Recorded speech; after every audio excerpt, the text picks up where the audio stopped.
చూస్తున్నారా చేపల పులుసు అండి. మన మామిడికాయతో చేపల పులుసు అండి. మామిడికాయతో చేపల పులుసు చాలా బాగుంటుందండి. గ్రే అండి, ఎంత బాగుందో చూసారు. ఇది మామిడికాయ పచ్చి చేపల పులుసు అండి. దీనికి కావాల్సిన పదార్థాలు ఏంటో, దీన్ని తయారు చేసే విధానం ఏంటో మన వీడియోలోకి వెళ్ళి చూద్దాం. హాయ్ ఫ్రెండ్స్, మీరు బాగున్నారా? మేము బాగున్నామండి. చూస్తున్నారుగా చేపలు. ఇది పచ్చి చేపలు అండి. పచ్చి చేపల్లో కూడా నేను ఏం తీసుకున్నానంటే బొచ్చు తీసుకున్నానండి. బొచ్చ బాగుంటుందండి. బొచ్చు చాలా బాగుంటుంది. ఒకటే ముళ్ళు అండి. ఇదిగోండి చూసారా, ఇది ఒకటే ముళ్ళు. ఇక్కడ ముళ్ళులు ఉండవు, కొంచెం భయం లేకుండా ఉంటుందని నేను బొచ్చు తెచ్చానండి. మీరు కావాలంటే కొరిమేలు కానీ కావాలంటే తెచ్చుకోవచ్చు. నేను మాత్రం బొచ్చు చేప 1 కేజీ తీసుకున్నానండి. దీంతో మామిడికాయలు కాంబినేషన్ చేయబోతున్నానండి. పచ్చి మామిడికాయ అండి. తెలుసుగా సీజన్ అయిపోతుందని ఒక్కసారి కూడా నేను మామిడికాయతో ఏం చూపించలేదు చాలా వరకు. అందుకనే చేపల పులుసు మామిడికాయ కాంబినేషన్లో చేయబోతున్నానండి. ఫస్ట్ కడుక్కు కూడా క్లీనింగ్ చూపిస్తున్నానండి. ఎవరికైనా తెలియకపోతే తెలిస్తే ఏం లేదండి. ఇదిగోండి, ఫస్ట్ 1 కేజీ చేపలు తీసుకోవాలి. కొంత బౌల్ తీసుకోవాలండి. ఒక బౌల్ తీసుకొని బౌల్లోకి చేపలన్నీ ఇలా వేసేసుకోవాలి అండి. గల్లుప్పు వేసుకోవాలి. ఒక బౌల్ తీసుకొని గల్లుప్పు ఉంటే చాలా బాగుంటుందండి. గల్లుప్పు అయితే మనకున్న చెడి బొడి అంతా పోయిద్దండి. తర్వాత నిమ్మకాయ వచ్చేసి 2 నిమ్మకాయలు తీసుకుంటున్నానండి. నేను 2 నిమ్మకాయలు ఇలా పిండేసుకోవాలి చేతితో. కొద్దిగా పసుపు. క్లీనింగ్ తెలియకపోతే క్లీనింగ్ తెలిసిన వాళ్ళకండి. అందుకని ఇట్లా చేసుకుంటే మనకి నీసు అవసరం రాకుండా చక్కగా ఉంటుంది. ఇట్లా బాగా కలుపుకోవాలి. చాలా జాగ్రత్తగా ఈ ముళ్ళు పుచ్చుకుంటే ఇలా శుభ్రంగా క్లీన్ చేసుకోవాలి నీట్గా. ఇట్లా ఫస్ట్ రుద్దాలండి. బాగా రుద్దితే వాళ్ళు చేసిస్తారు. కాబట్టి ఈ నీసు వాసన పోవటానికి మనం ఇవన్నీ కూర వండుకుంటే కూడా ముక్క నీసు వాసన రాకూడదండి. అంత కమ్మగా ఉంటుంది ఇది అయితే. చూడండి, ఇట్లా వాటర్లోకి మరిన్ని వాటర్ పట్టుకొని ఇట్లా ఇట్లా పీస్గా శుభ్రంగా కడుక్కోవాలండి. ఇట్లా పీస్ కడుక్కొని ఇట్లా పక్కన పెట్టుకోవాలి. అట్లా పక్కన పెట్టేసుకోవాలి. ఇట్లా అన్ని చేపలు వచ్చేసి ఇగోండి ఇట్లా క్లీన్ చేసుకోవాలండి శుభ్రంగా. చూసారా ఎంత నీట్గా ఉంది. ఇక్కడ లోన్ కూడా మనకి ఇట్లా క్లీన్ చేసుకోవాలండి. నేను కేజీ తీసుకున్నానండి బొచ్చు చేపలు. చూపించాక క్లీనింగ్ కూడా చూపించా కాబట్టి ఇట్లా ఒక బౌల్లోకి వేసుకోవాలండి. ఇంకెక్కడ వాటర్ లేకుండా ఒక్కొక్కటి ఇట్లా బౌల్లోకి వేసేసుకోవాలి. ఇదిగోండి, పసుపు వచ్చేసి 1 స్పూన్ పసుపు. ఇదిగోండి 2 స్పూన్ల సాల్ట్. ధనియాల పొడి 1 స్పూన్ అండి.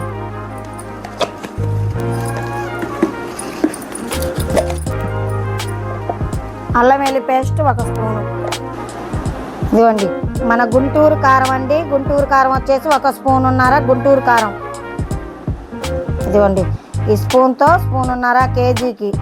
మొత్తం ఇలా బాగా కలుపుకోవాలండి. ఇట్లా మన ముక్కకు పట్టించుకోవాలి. ఉంటే బాగా ముక్కకు పట్టిద్దండి. ముక్కకి ఆయిల్ వేసుకుంటే ముక్కకి ఇలా పట్టేసిద్ది. మనం చుక్కగా కలుపుకున్నాం కదా, ఇలా ముక్కకి ఇలా పట్టాలి. కారం మసాలాలు మొత్తం దీనికి ఇలా పట్టాలి అండి. చక్కగా మన మసాలా మొత్తం ఇదిగోండి ఇట్లా ముక్కకు పట్టాలండి. ఇట్లా ముక్కకు పట్టితే మసాలా బాగా టేస్ట్ వచ్చిందండి. ముక్క కూడా తింటుంటే టేస్ట్ వచ్చింది. ఉప్పు కారం ఎప్పుడైనా ఇట్లా పట్టుకోవాలి. ఇలా ముక్కకు మొత్తం పట్టించేసి ఇప్పుడు ఒక 10 నిమిషాల పాటు బాగా నాననిద్దామండి.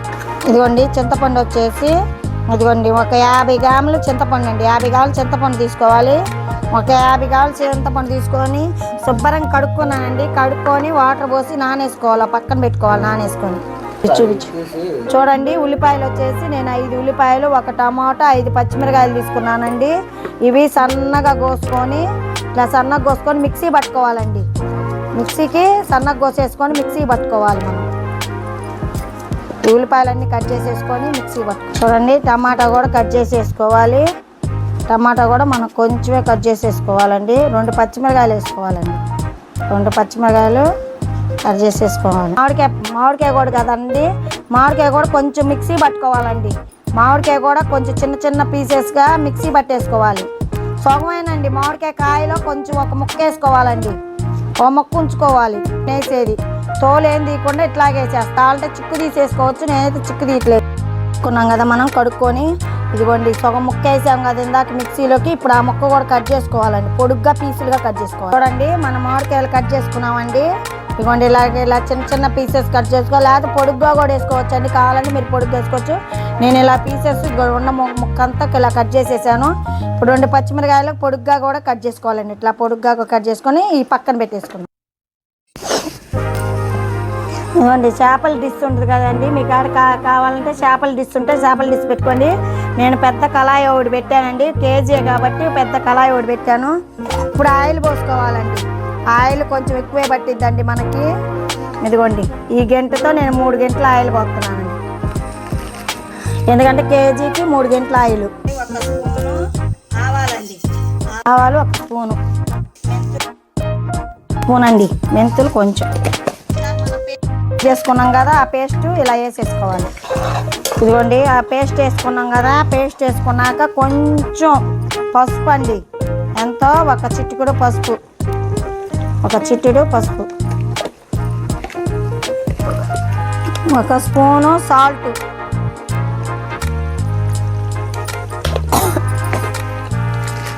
కొద్దిగా చికెన్, ఇదిగోండి మన ఫిష్ మసాలా అండి, ఫిష్ మసాలా వచ్చేసి 1 స్పూను. నేను ఇలాగే వేస్తున్నా, మీరు కావాలంటే 1 స్పూన్ వేసుకోండి. ఫిష్ మసాలా 1 స్పూన్ కలుపుకోవాలి, చక్కగా కలుపుకొని ఇది పచ్చి వాసన పోయేటట్టుగా కొంచెం మగ్గించుకోవాలి, మనం పోయేటట్టుగా మగ్గించుకోవాలి. చింతపండు పులుసు అండి, ఇందాక మనం చింతపండు నానేసుకున్నాం కదా ఫస్ట్లో, ఆ చింతపండు పులుసు ఇట్లా పిసికేసుకొని ఈ రసం వరకు పోసుకోవాలి. ఇవి ఆయిల్ పైకి వచ్చింది కదా, ఇప్పుడు ఆయిల్ పైకి వచ్చినాక మనం పోసేసుకోవాలి. వాటర్ ముక్క మునిగాన్ని పోసుకోవాలి. కొంచెం కరివేపాకు ఉంటే మీ దగ్గర కరివేపాకు వేసుకోండి, కరివేపాకు అనేది ఆప్షన్ అండి అంతే. పచ్చిమిరకాయలు మామిడికాయ ముక్కలు వేసుకోవాలండి, పచ్చిమిరకాయలు ఇందాక మామిడికాయ ముక్కలు కట్ చేసుకున్నాం కదా, అవి కూడా వేసేసుకోవాలి ఇలా. ఇప్పుడు ఫిష్ ముక్కలు ఇందాక మనం అరగంట సేపు నానబెట్టుకున్నాం కదా, ఆ ఫిష్ ముక్కలు ఇలా వేసేసుకోవాలి. నేను వాటర్ కొంచెమే పోసానండి, 1 చెంబు పోసాను, మీరు కావాలంటే కొంచెం ఎక్కువే పోసుకోవచ్చు. నేను కొంచెం గ్రేవీ లాగా చేస్తున్నానండి, పులుసు పెట్టకుండా కొంచెం గ్రేవీ లాగా చేస్తున్నా. చూసారా చక్కగా మనం ఇప్పుడు కలిపేసుకున్నామండి. లైట్గా కలపాలండి, లైట్గా చిన్నగా అట్లా కలుపుకోవాలి.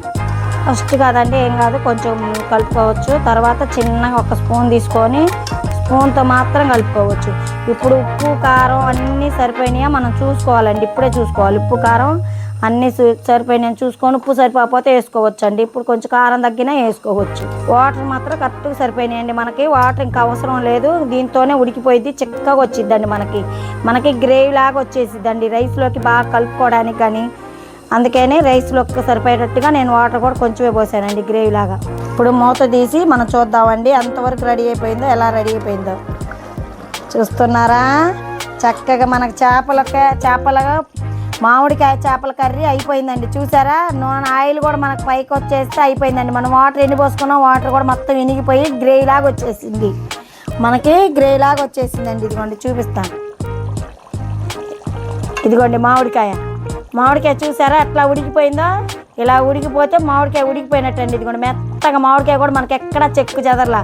ఫిష్ కూడా ఒకటి చూపిస్తానండి, ఇదిగోండి ఫిష్ కూడా. ఎక్కువ కలపకూడదండి, ఎక్కువ కలిపితే ఎప్పుడైనా చేపలు చిదురుగా అయిపోయి తినబుద్ధి కాదు, నాకు అసలు అట్లా నచ్చదండి. ఇలాగుంటే నచ్చింది. ఇదిగో చూసారా చేప కూడా చక్కగా. గ్రేవీ కూడా చూపిస్తానండి మీకు, గ్రేవీ చూడే ఎంత చక్కగా ఉందో. గ్రేవీ చపాతీలోకి కానీ మన పులకాల్లోకి కానీ దేనికైనా గ్రేవీ చాలా బాగుంటుందండి. ఎట్ట చిక్కదనంగా ఉండాలండి గ్రేవీ. ఒక్కసారి ఊరికి అట్లా అందామండి మనం.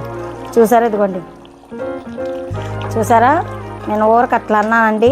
చూసారా స్పూన్ పెట్టి కలుపుకోవడమే మంచిది. ఇప్పుడు దీని మీద కొత్తిమీర వేసేసుకొని దించేసుకుందాం, కొత్తిమీర వేసేసుకొని మనం దించేసేసుకుందాం. చూసారా ఈజీగా మన మామిడికాయ చేపల పులుసు రెడీ. మామిడికాయ చేపల పులుసు రెడీ అయిపోయింది. చూసారా చక్కగా రెడీ అయిపోయింది. మనకు ఉప్పు కారం అన్నీ పర్ఫెక్ట్గా సరిపోయినాయండి. Bye friends.